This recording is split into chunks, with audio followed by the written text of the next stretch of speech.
Welcome to Energy Stew. This is Peter Roth, your host, and I'd like to ask you, where are you going? That's an open-ended question. Well, what does that mean, where are you going? Well, I mean, where's your soul going um, forward?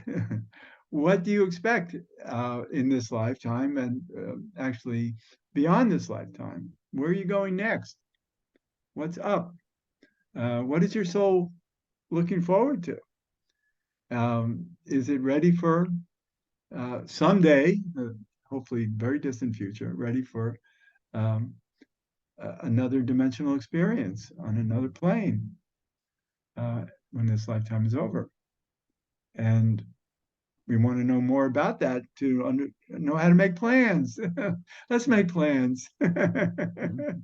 So to help us do that is a wonderful guest who's been on the show before. And he has a wonderful book called God Took My Clothes. And so welcome back to Energy Stew, David Such. Thank you so much. David, I, that's fine. Thank you so much, Peter, for inviting me back on the show. It's a pleasure to be here with you. And yeah, that's a wonderful topic. And I have heard so much about that from near-death experiences, about where we're going and soul planning and all that. And it's a difficult thing because part of the experience on planet Earth is amnesia. We forget our divine nature. We forget where we came from. We forget all the connections.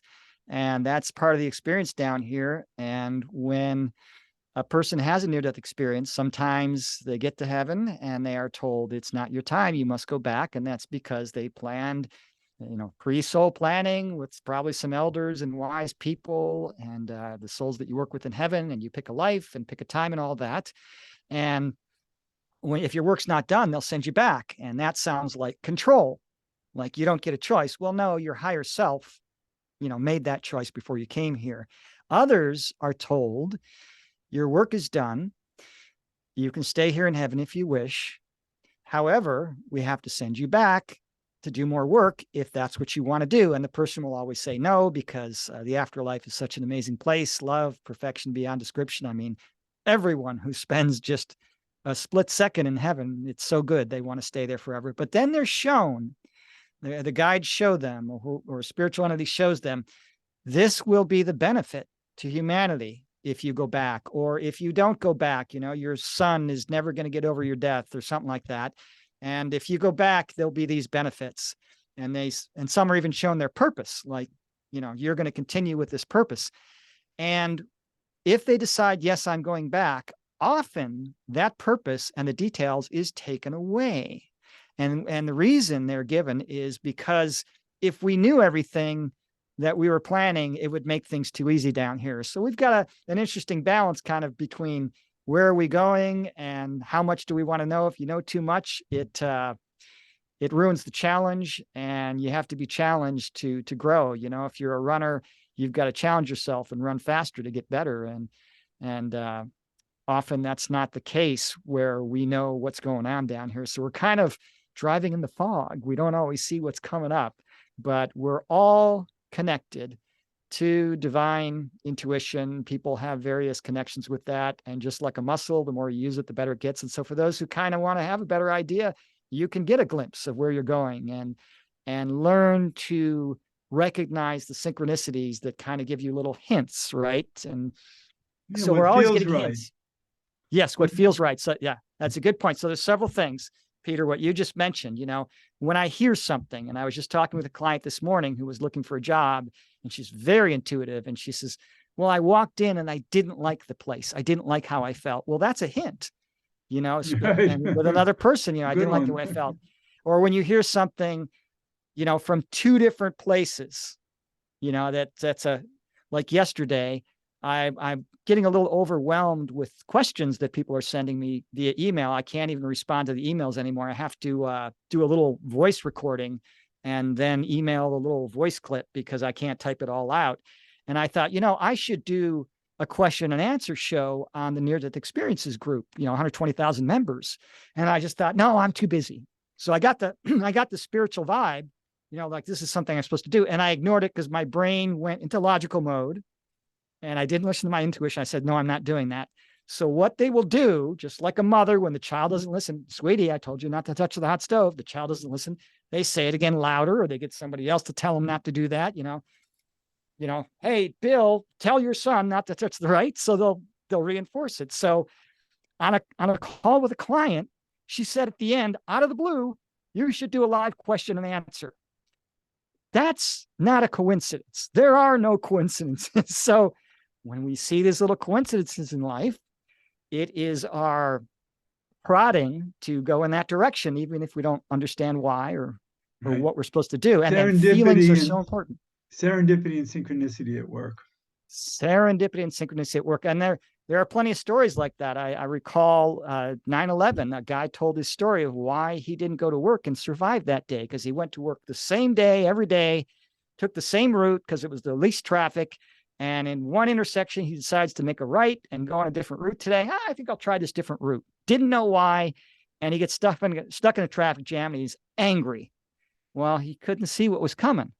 I mean, he was sent But on his that soul route. knew. His soul knew. And what's Yeah. interesting, I wonder if if we did research, maybe half the people working that building, their souls diverted them to get from getting to work to that day, and they missed being killed. So, but I want to ask you, from what you're talking about, I'm very interested in, um, since nothing is just a coincidence. Um, why isn't it just a coincidence? Who's in charge? Who's running the show to make things happen the way they do? Obviously, our egos aren't capable of that. Our souls are. So let's just say maybe our souls are running the show.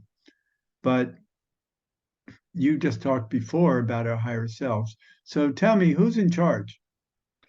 Well, let's start off by talking about a common insult. That guy's not all here. You have no idea how true that is. You see, because a soul that comes down to planet Earth is not for the faint of heart. It's not for the newbie souls.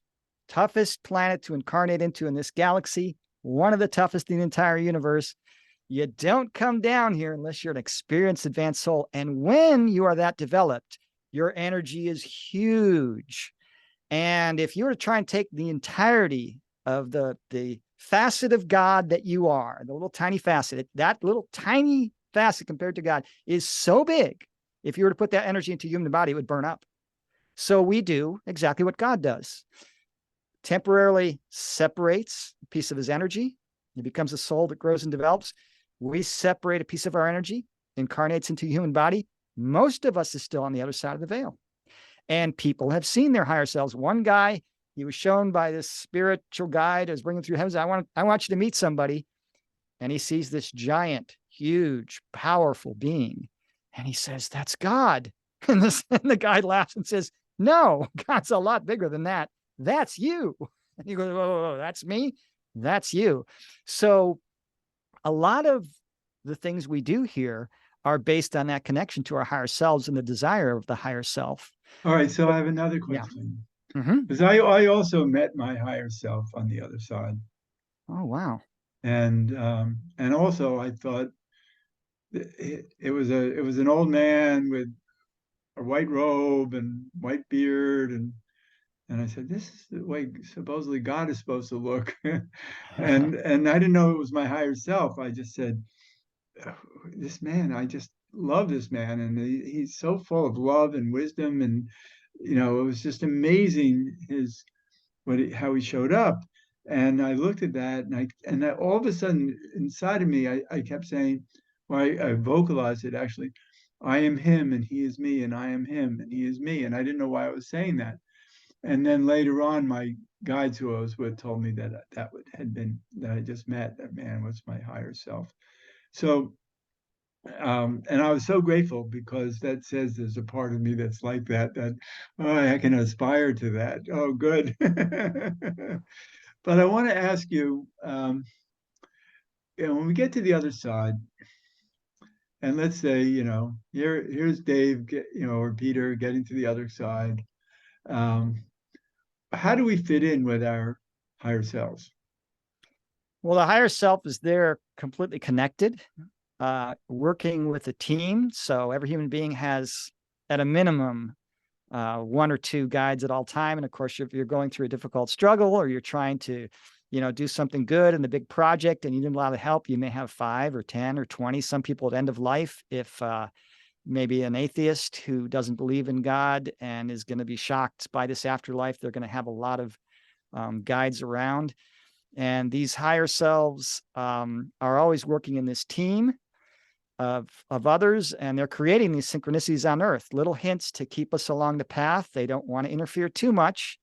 Um, and often, when you talk to your guides, spiritual guides, some of the listeners on this program probably are very in tune with their guides.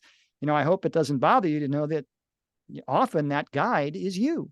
It's that higher amazing Wow. self that you I saw. hadn't heard that before. I love that. That's wonderful, but it's maybe me from a different incarnation.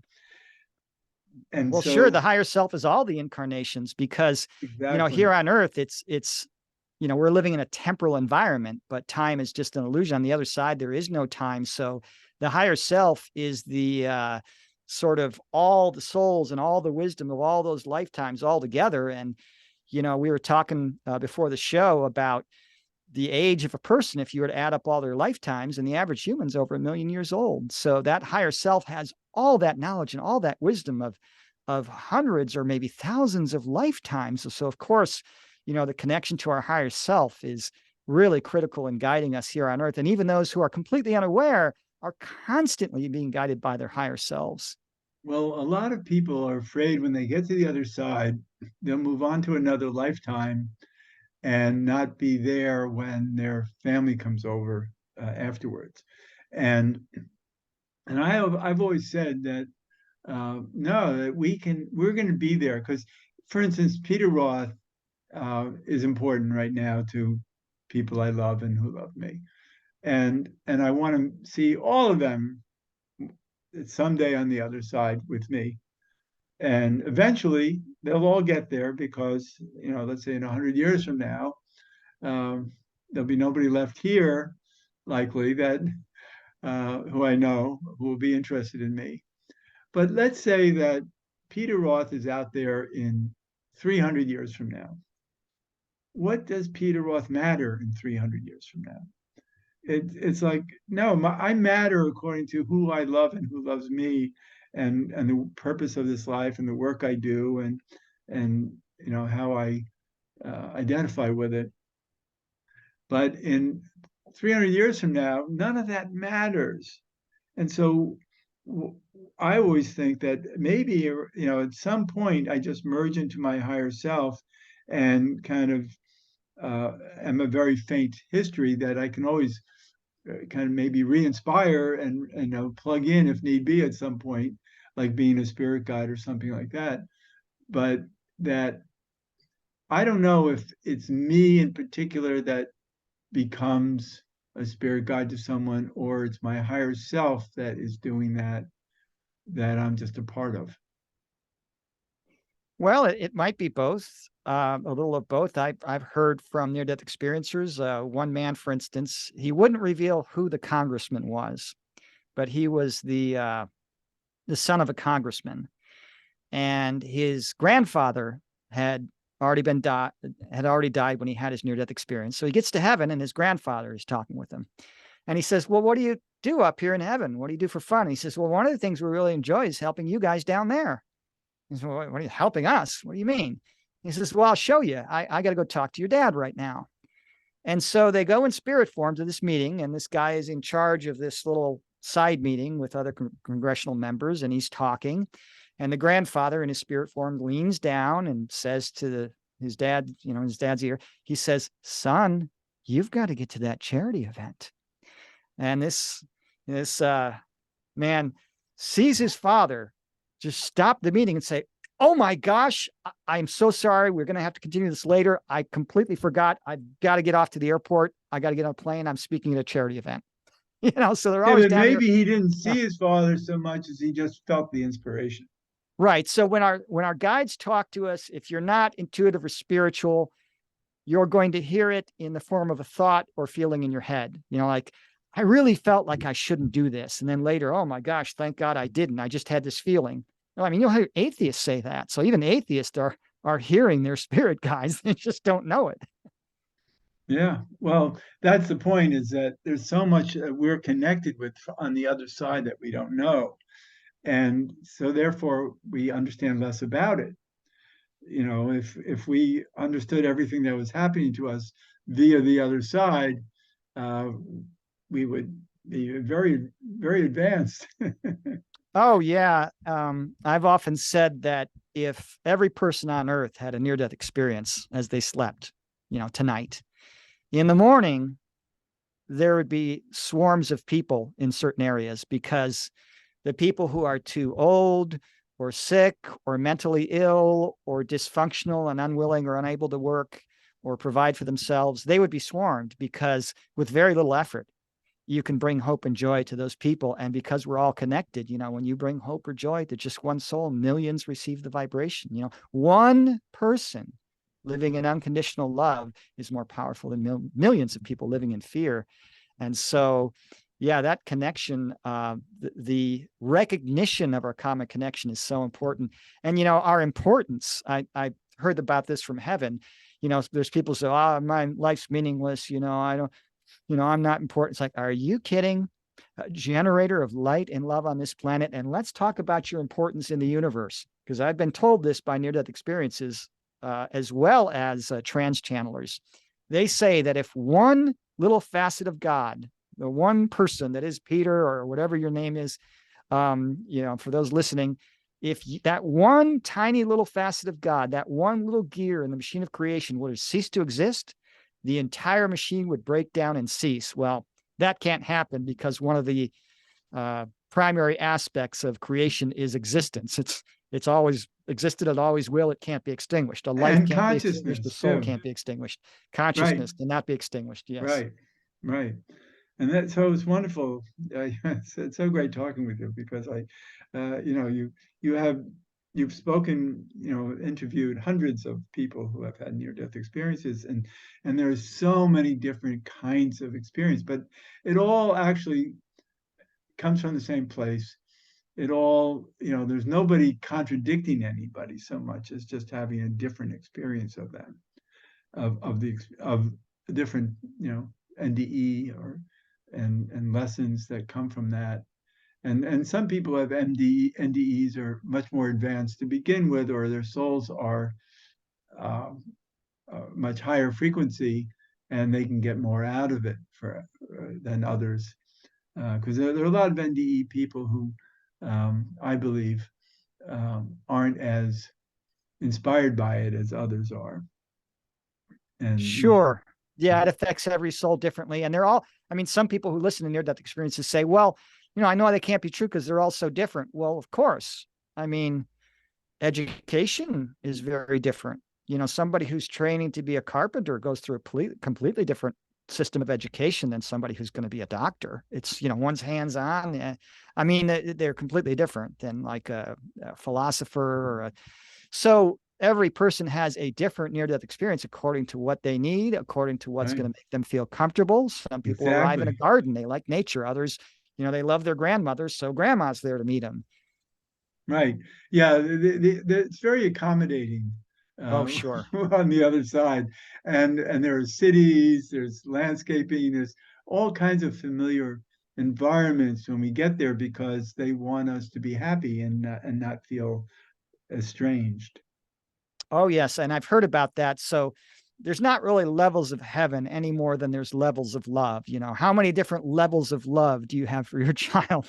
You can't No, really but divide by I that. don't But I mean, I believe when we get to the other side, there's an initial realm that we're brought to that is so comfortable and familiar, but that there are higher dimensions that we can go to that have other purposes that some of us are designed for.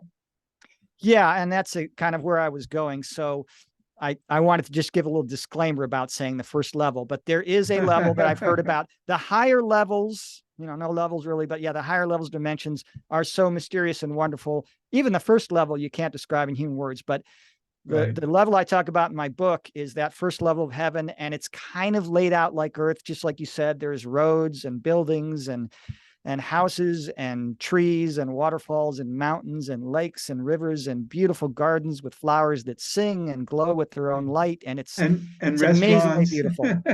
Yeah, and that's kind of for those souls who need sort of an in between to become accustomed to the light and the beauty of heaven, because you can't be taken straight to the center of God after being on a low vibrational plane like Earth. It can be a little too traumatic for some, and the soul has to be prepared for that. So, yeah, an advanced soul will have a very good near-death experience where they merge with divine consciousness with God, whereas others are in that first level of heaven, which is beauty beyond words.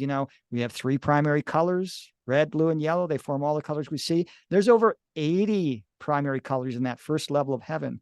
So it's beauty beyond description. One guy said, he was in a park or a garden, and the interviewer said, well, it was beautiful. You said it was beautiful, like Yosemite, which is really beautiful. One of the, people come all over the world to see Yosemite. And he said, maybe 100 times more beautiful than Yosemite. So yeah, I mean, the first level is beyond words, and I've heard that there are trees that are taller than our giant redwoods and sequoias. They make them look like little saplings. It's an incredible place. Right. And it's all illusion. Yeah, Just it's all like, created. It's an yeah, environment created with consciousness. So what right. they do, what I've heard that they do, is they set up something called quantum fields. And it's sort of an empty space. Like for those of you who've seen The Matrix, it's a setting where you then can create anything you want with thoughts and consciousness. Right. And so if there's a city out there, actually it's been created by many souls on the other side who are uh, artistically creating it for for other people who arrive and want to be in an environment like that. Yes, and I've even heard about a little school for new souls, and they bring them in and they say, okay, imagine a little white light and it's forming in your hand, and now form it into an apple, and an apple appears, and they say, okay, now you know how to create with your mind. Go home and beautify your house. And people do things like they take live roses, and there's a process where you can, put that into the wall, and the rose stays alive in the wall, and you can smell the rose. And, it's beautiful Oh, things you can do with consciousness. Yeah, it's quite amazing. oh, I love that. And so we're living, that just shows how third dimensional reality is so limited. And we come here for hard lessons Mm, and lessons of limitation, basically.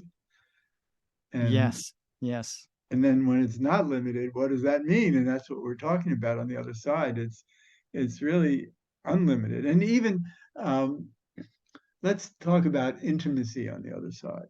You Okay. know, so because we're not in physical bodies, but yet let's just say we have sexual orientation. How does that get fulfilled on the other side? Sex is actually strictly prohibited in heaven except for married couples. No, not the case. So yeah, the big question I'm people glad you're ask is laughing about that. the reason why I say that is I've heard about, one of the questions people ask is, well, I don't have a body, I can't have sex. And this is a big thing. It's like, oh no, like, no, no, no. There's nothing here on earth that there's not a better version of in heaven. There's nothing good here that Right, there's not a version that's just wow in heaven. And so right. I've heard the process of giving a hug. And what happens is when you hug another, your energies come together. And I've heard this described. It's very interesting that some people notice something interesting. They say two energies kind of the same. We come together. We should be double our individual energies. No, four times, which maybe explains the Christian principle of, when two or more gather in my name, I'm there in your midst. And so their energies come together, and they are more together than they are additive of their pieces. The whole is greater than the sum of its parts. Right. I hear the bodies actually blend. The bodies blend, so they merge, and you sort of become everything that person is, and know everything they know, and you're in touch with all their experiences, and they're Right. in touch with all your experiences. It's it's pleasure beyond words. It Right. makes It's sex look like ecstatic. a peck on the cheek. It's Yeah. very intimate. I When love you that. do this hug, you are instantly in love, not in a sexual way, but instantly in love with another person. And the human orgasm is actually a tiny, minuscule hint of the joy that we can feel in the presence of the light. Right. And the And so, ecstasy yeah, of it. it's Right. there's intimacy in heaven that's and there's a connection. There's no arguments, there's no disagreements. The whole place is ruled by love. And because it's ruled by love, it's not this top-down control. We have a pyramid, one guy's in charge and he's giving orders to all the others. And yeah, there's a man in charge, God's in charge, but it is a group effort. It's a family business, so to speak, and they're all working together Yeah. towards the same goal. That's wonderful. So we're getting near the end of the show, and I'd like you to let the audience know how they can find out more. Well, sure. I am a certified spiritual counselor. So if a person's having a spiritual awakening or out of body experience or has an NDE and they have questions or it's causing problems, I do counseling on that kind of thing. And my website is godtookmyclothes.com. And there's information about my book there as well. And there's a link to the spiritual counseling. You can click and make an appointment. And you can also download the first 2 chapters of the book. Sometimes, you don't want to pop $13 for a book, or I think it's $6 for the ebook. Everybody's tight with budgets these days. You can get a feel for it, decide if it's for you. And the entire version in Spanish is there as well. And then I've got some links at the bottom to some very good resources on near-death experiences for those who are interested, or maybe you've had one. There's a link to IANS, International Association Near-Death Experience Studies, and some other good YouTube channels that have some very good guests on with near-death experiences. That's wonderful. It's always so much fun to talk with you. And there's more to talk about because we had planned to talk about some things before we started the show that we never got to. Oh, So well, we maybe have next another time. show to do. Yeah. And wow, this is so exciting because you're a good talker. Oh, thank you. I appreciate that. I had lots of practice. When I started, I remember being in my 20s and I was in this big corporate world and I had to speak in a group of 5 people and I was terrified. And by the end of my career, I was talking to 200 or 300 people in business suits, in these meetings and giving presentations. And I think that was all to prepare me for what I'm doing now. So, Yeah, I had a great. lot of help from above. I'd like to take credit, but I That's had a for lot of sure. help from above. Of course.